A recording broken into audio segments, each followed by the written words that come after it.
80,000 is the bet. And look at this. Re-raised by Jackson. Wow. And the question is, what are you overthinking? A re-raise! Well, there you are. Re-raises to 320,000. It's right back in the face of Paul Jackson. Nice. Oh my goodness, Jackson is re-raising. What the heck is going on here? I don't see how he can possibly continue in this hand. What's up, guys? Welcome back to the channel. This is vlog number 12. Hell yeah, this is our very first vlog of 2020. Damn, that seems so futuristic, doesn't it? Damn, I remember back in 1999 going along to 2000 when the world was gonna end. Remember that? The government didn't know what was gonna happen to the computers. Damn, that whole Y2K, that was 20 years ago, guys. Damn, that makes me feel old. If you don't remember that, then man, you're basically a fetus. I already fucked up on a few of my New Year resolutions, but you know, one thing I haven't fucked up on is eating a little bit healthier. You know, I've been trying to eat a little better, trying to be more active. My honey bunches of oats, she hooks me up with a smoothie every day. She puts green stuff into a cup. She puts bananas, she puts yogurt, she puts water. She blends it up. She puts it into a cup and man, she says, drink this mother. Either way, it's pretty good. You know, I thought it was gonna be bad. I really thought it was gonna be horrible, but man, it's actually drinkable. It's pretty damn good. Well, hopefully you guys have been keeping up with your New Year's resolutions. I know on my last video, I asked you guys to comment what your New Year resolution was gonna be. And I got a great deal of responses. Some of you guys were gonna start a family. Some of you guys were gonna travel. Some of you guys were gonna publish a book. You know, hopefully all of that is in the near future, more sooner than later for all of you guys. But it seems like we all had a little common ground as far as trying to get better at poker. A lot of you guys want to get better at poker. I want to get better at poker. We all want to go ahead and get better at poker, at no matter what stakes we play in, right? But when we say we want to get better at poker, what do we mean? Poker is just a game. There's so many little aspects of it. You know, like as for me, I need to improve on my out of position play. I've been working on it, and you know, it's not going to happen overnight. But a lot of other people might need more help in check raising more often, or not limping, or 3-betting, or being able to fold your second pair. You know, it's, all these things are hard to do, you know, and it takes time to get better. But a great way to start, a really good way that helped me just improve my poker skills just a little bit was listen to this book. It's called Exploitative Play by Alexander Fitzgerald. This book is freaking awesome, which brings me back to my intro video back with Phil Ivey versus Paul Jackson. If you haven't seen that whole video, I'll go ahead and leave a link in the description below. You guys can check it out because that is a badass hand. You guys should definitely check it out. And a little piece of quote says, when was the last time you did something about it? Did something about somebody opening a weak hand. You know, you see the garbage they open with and you can't believe it, but then you just let it slide. You don't do anything about it. We don't do anything about it. You know, that's what this guy talks in this book. You guys should definitely check it out. You can go on and download an app called Audible straight to your phone. Download that app. You are gonna go on and need to put like a debit card information or some sort of a payment method, and you're gonna get a 30-day free trial. So don't exceed your 30 days or else they're gonna charge you like $30 or something. No, like 15 bucks. No, I'm sorry, like 15 bucks, 14 bucks, not too much, but I'd rather have it free than have to pay for it, right? Another thing that could potentially help us out in getting a little bit better at poker is talking to somebody else about a hand. You know, you remember a hand that you played, you remember where you bet, you remember where you folded, and you're not quite sure if you played it right, or maybe you want a different perspective on that hand by someone else. Talk to somebody else about poker. Say, hey, I have this hand, and I did this and I did that, and this is how much I bet. And you know, maybe it'll help you out if you're in that same similar situation in another hand, and you remember, hey, well, this guy told me there's some little bit good of advice. And if you don't have anybody to talk poker with, well, then you can talk to me, you silly goose. Yeah, you know what? I'm going to go ahead and leave my personal email on the description below. Yes, you heard right, my personal email. If you have any kind of hands you want to go over, you guys go on and send me a message on my email address, and I'll go ahead and try to reply to you as soon as possible. But I swear to God, if any of you motherfuckers sends me any kind of nude shit, I swear I'm going to love it. Seriously, guys, though, don't send me any kind of nasty crap. And if any of you guys sends me spam, I swear to God, I will look for you. I will find you. And I will kill you. Anyways, before we get started on our poker hands, I want you to stick around to the end of this video and see maybe you won some pretty cool gear. Everybody who commented on my last video is gonna get a chance to win a little something, a little bit of an appreciation from moi to you for being a part of the channel. Thank you all for subscribing, and if you haven't subscribed, it's not too late. Go on and click that subscribe button. Go on and click that thumbs up button, and let's get into our poker hands. We're back in the mother effing valley. Hell freaking yeah, we got 3 tables with 10 players on each table. It's a $50 buy-in, and every buy-in and every rebuy is gonna go to the main prize pool, which is gonna be great tonight. It's gonna be a freaking juicy ass pot.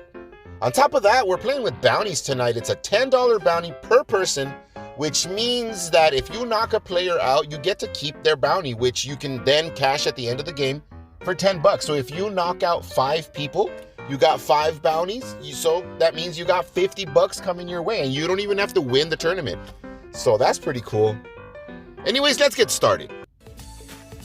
For this first hand, I look down at pocket 9s. I'm in middle position, and our opponent under the gun just casually puts out a bet of 20 times the big blind. 20 freaking times the big blind. He puts out 1,000 out there. I usually like to go on and raise if anybody bets with pocket 9s, but man, he put out 1,000, and I don't feel like committing my whole damn stack to this. But I'm not gonna fold either. I go on and I make the call, and we're heads up to see a flop. The flop is 6-6-4 with 2 spades. Our opponent does a continuation bet of 1,500.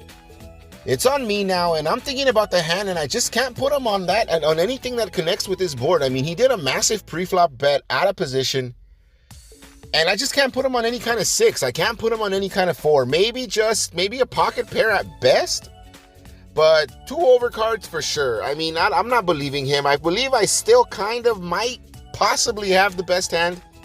So I go on and I make the call. I make the call, and we're heads up to see a turn. The turn is a motherfucking 9. Hell freaking yeah, we fill up on the turn. And not only that, it's a 9 of spades. Now there's 3 to a flush out there. Hell freaking yeah. Not only is our opponent out of position against us, but he leads out. He leads out for 2,500. And well, I think about it for a second, and I'm trying to get an Oscar. I'm acting it out. I'm Hollywooding. And I eventually make the call. Of course, I'm not going to fold. I got the second nuts. But I also don't want him to think that I have it. I don't want him to think that I have a really strong hand. So anyways, I make the call, and we're heads up to see a river. As if things couldn't get any freaking better for me, the river's another freaking spade. Now there's 4 to a flush out there, and I'm praying to sweet baby Jesus that our opponent has a spade. I even speech play him a little bit. I tell him, sir, if you check now, you're gonna look really weak.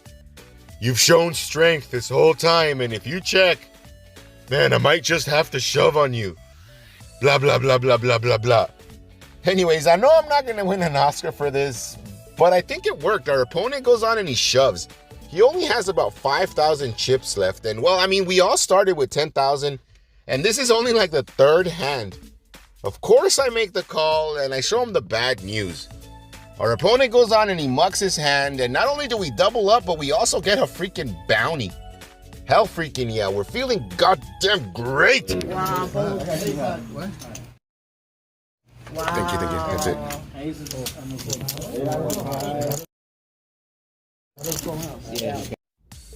So one of the things that I really try my very best to avoid is limping. I've been screwed many times in the past by a shitty hand that shouldn't have been in the pot, and I would have gotten him out of the pot if I would have just bet pre-flop. Anyway, the under the gun player goes on and he limps. Everybody else folds. It comes back around to me. I'm in the cutoff, and I say, what the heck? I'm gonna go ahead and limp. I limp in, and then the person on the dealer, he decides to min raise it. Blinds are 100, 200, and he goes on and he bumps it up to 400. It's not a big raise, of course not, and he's probably doing it just because he's in position. But now I'm stuck putting in more money into this stupid pot with a shitty hand. I mean, the small blind calls, the big blind calls, the under the gun player calls, and of course, I'm gonna call 2 more 100 to win a pot of 1,800. I mean, I'm not gonna be able to fold that. Anyways, I don't fold that. I make the call and we go 5 ways to a flop. The flop is 9-3-6 with 2 hearts. I go on and I flop a flush draw, and before I can do anything, our thumbs up guy in the small blind, he decides to take the lead. He puts out 500. Now, the reason why I think this is pretty damn weird is because he hasn't played a hand. He's been a folding machine all night. He's folded his big blind, he's folded his small blind, he's just folded all the freaking time. So for him to lead out, it's just, it's something strong. There's a red flag, there's a bell, there's whistles. Something tells me something is not right. Anyways, our opponent on the big blind, he decides to call. Our opponent under the gun calls. Of course, I go on and I call. The dealer folds, and we go 4 ways to a turn. The turn is a 7. Our thumbs up guy on the small blind, he decides to size up and put a bet out of 2,000. Our opponent on the big blind folds. Our opponent under the gun, he makes the call. And I go on and I pick up 3 more outs. I go on and I make the call, and we go 3 ways to a river. The good news is that the river brings in another freaking heart. We go on and we make our flush, but the bad news is that it's the 3 of hearts. The board pairs, and I told myself on the turn, Eric, you cannot do anything with the paired board. Or something along those lines. I just knew that if the board paired, it was going to be a bad thing. Even worse now, our opponent on the small blind, our thumbs up guy, decides to go all in. He has 6,000 chips left. The under the gun player calls the 6,000, and it's now action on me. Even though I do have a king high flush, I know I'm beat. I told myself early on that if the board paired, I wasn't going to be able to continue. That's exactly what happened. The freaking board paired, and I don't continue. I go on and I make a fold. A very hard, disciplined fold. And it was a good fold. Our opponent on the small blind, our thumbs up guy, he turns over 9-3. He limped in with 9-3, and he hit 2 pair on the flop, and he filled up on the river. Our opponent under the gun turns over 5-8. He had a straight on the turn. Man, we all had hands. We all had good hands. It's just that, some of us who are way better players are able to get away from these kind of situations. So, yeah, kudos to me. I made a good fold, even though I lost some money, but, I'm proud of it. I am proud of myself. And even though we lost, we're still feeling pretty damn good. Let's catch him.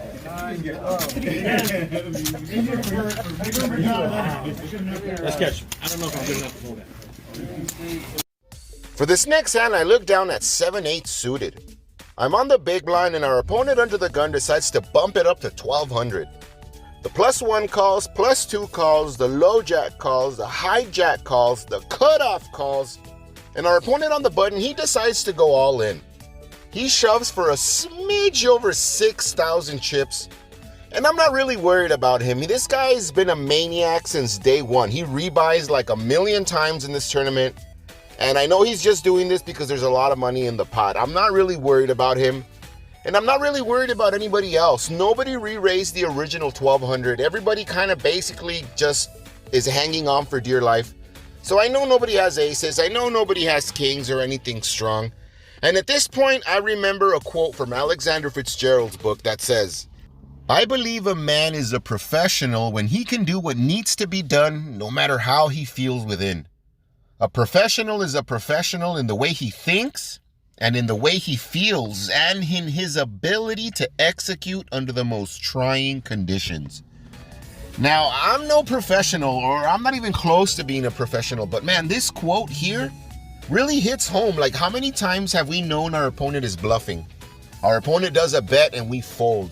And we fold knowing that we have the best hand. How many times have we bet pre-flop and just checked it the whole way because we missed the flop and our opponent takes it with freaking queen high or something? Like, we've all been there. I've been there recently. We're not safe to this. And so when this quote came to my head, I know that with my 6-8, I'm not going to be able to just call this. If I want to play this, I need to go all in. And that's exactly what I do. I shove. I'm all in for about 18,000 chips that I have behind. And at this point, everybody's making fun of me. Everybody is calling me an idiot.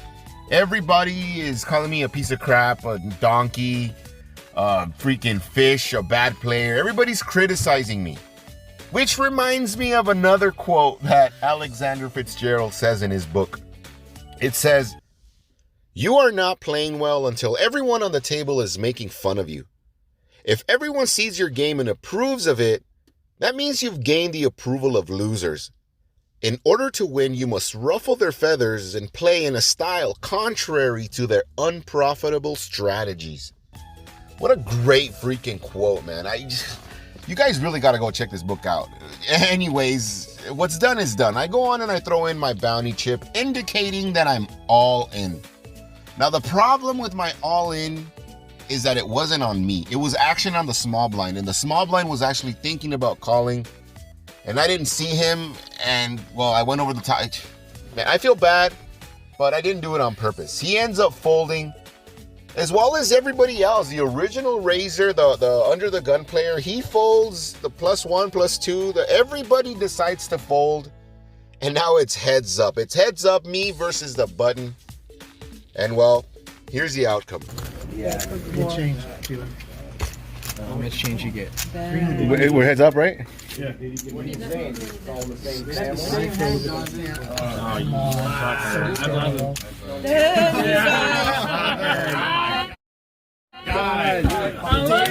Oh my god.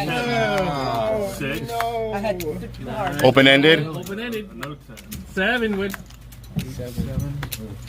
7s take it. Wow. Nice 9s and 6s. Wow. 9s and 7s. I love that overbet. Yeah, we do it. We win a massive pot, but if our opponent on the small blind would have called the 6,000, he would have taken the lead. He told me that he had ace king, but I went on and I fucked it all up for him. Sorry, bud. We move on to the second table of the night, and I look down at ace king offsuit on the cutoff. I go on and I put in a bet of 3,000, and our opponent on the +2, he decides to go all in. He goes all in for 11,000 chips. Our opponent on the cutoff, she goes on and she shoves for 15,000 chips. And, well, that's an easy call. I go on and I make the call, and we go 3 ways to a flop turn in river. The flop is 4 deuce 6. Not a very good flop for us. Our opponent in the +2, he has pocket 6s and he flops a set. Fortunately, though, our opponent in the cutoff, she still has money behind because she was all in for 15, and we are ahead of her. The turn is a deuce, and all we gotta do is avoid a 10 or a freaking 4. Unfortunately, though, that doesn't happen. There's a stupid 4 on the river, and we go on and we chop up the side pot. I go ahead and I lose 11,000 in this pot, but it's okay. I'm still chip leader, and we're still feeling pretty damn good. I call. Sí, como él sí lo mira. All right. Okay. Sí, no se mira. No se mira. 9. 22 años. Oh, no, it's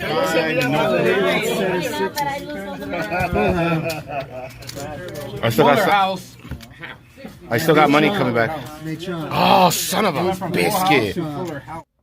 Our big break of the night comes with this hand right here. Sorry guys, I don't have any video for it because my phone ran out of memory space at this time, but I'll tell you how the action went down because it was pretty damn crazy. Our thumbs up guy goes on and opens up the pot to 2,000 from the under the gun. I look down at ace queen offsuit on the cutoff, and I go on and I bump it up to 7,000. Our opponent on the dealer position, he decides to call the 7,000, and this is the guy who just won with pocket 6s and flopped a 6 just a few hands ago, so he has some chips to play around with. Our thumbs up guy under the gun, he decides to call the remainder 5, and we go 3 ways to a flop. The flop is 10 jack 9. Our thumbs up guy, he goes on and he checks, and I go on and I flop an open-ended straight draw. I think that's pretty damn good, and I think that's pretty damn good enough to shove. I go on and I'm all in. I have a little bit over 100,000 chips behind. I have everybody massively covered. Our opponent on the button, he thinks about it for a second or two, and he goes on and he makes the call. Our under the gun thumbs up guy, he goes on and he snap calls. He cannot call fast enough. He freaking turns over king queen. Son of a biscuit. He goes on and he flops a freaking straight. He checked it, he trapped us, he got us really good. Man, I need a king or a freaking king. That's it, a king and a king only. And things aren't looking so good because our opponent on the button, he goes on and he turns over king jack. He flopped top pair. And well, I need a freaking king. I have 2 outs. The turn comes and it's a 4. And the river comes and it's a motherfucking king. Hell motherfucking yeah. We go on and we hit a 2-outer. A 2-outer. Our under the gun thumbs up guy, he had a little bit over 40,000 chips. Man, that's... You know what? It's my turn though. Like, I've lost like this so many times and it's my freaking turn. I'm sorry to my thumbs up guy over there, but man, this was horrible for him. That's just poker though. We've all been on the other side of it. I go on and I win a freaking massive pot plus 2 additional bounties. Well guys, that's the end of it. There's literally nothing else to report. I won 1 more bounty. I don't remember how I won it because I wasn't recording, so I wasn't really focusing on how I won it. But, you know, I ended up in 3rd place after being massive chip leader. Somebody went all in versus another all in that were both heavily stacked, and I freaking got 3rd place. But no time for sorrows, guys. 3rd place, cashed out for 480 bucks. 480 bucks. It was a great day. Plus, I was able to cash out 7 bounties. That's 70 bucks coming my way, plus 480. That's a total winnings of $100 billion. All right, let's get to it, guys. Mr. Gomez, he starts off strong with an ace, but Tom right behind him with another ace, and they both end up with a monster kicker. Josh in the lead pre-flop with pocket 8s, but not until Mr. Michael, Milo Freak, and Joseph all flop a 1-outer. A freaking 1-outer, guys. But anyways, justice is served. A 1-outer is not enough. Mr. Jermaine Johnson goes on and takes the lead with the flush on the river and takes it. All right, guys, we're going to go on and give away prize number 2. Now, everybody goes on and gets a shitty hand on this one. Barry is the only one with an ace, which is great for him because he goes on and he flops trips. Trips no bueno because Mr. Gomez goes on and rivers the nut flush. The nut flush. Congratulations, Mr. Gomez. You have won yourself a prize. Awesome. All right, prize number 3, guys. Here we go. Everybody once again gets shitty cards. Everybody but Mr. Garrett, with shitty hands, goes on and flops 2 pair, and they hold up. Mr. Garrett, you are the winner of prize number 3. Hell freaking yeah. Congratulations. For this 4th and final prize of today, guys, Mr. Price coming in pretty damn strong with pocket kings. Pocket cowboys for my man, but sorry, brother, they don't hold up. Miriam and Mr. Skurzinski, they both hit runner straight on you. And well, now it is heads up between Miriam and Michael. Shitty hands for both of these players, but there can only be one winner. Miriam goes on and takes it with trip deuces. Congratulations, Miriam. Congratulations, Garrett, Mr. Gomez, and Mr. Johnson. You guys go on and send me an email and we can talk about what you guys want for your gift. And as for the rest of you fishes, you guys also get a little something. You guys send me an email as well and we'll figure out how I can go ahead and send you a nice sticker. Nothing big, but it's a sticker. Everybody loves stickers where you can go ahead and stick this sticker anywhere you would like to stick it. Anyways, thank you guys for watching and I'll see you guys on the next one.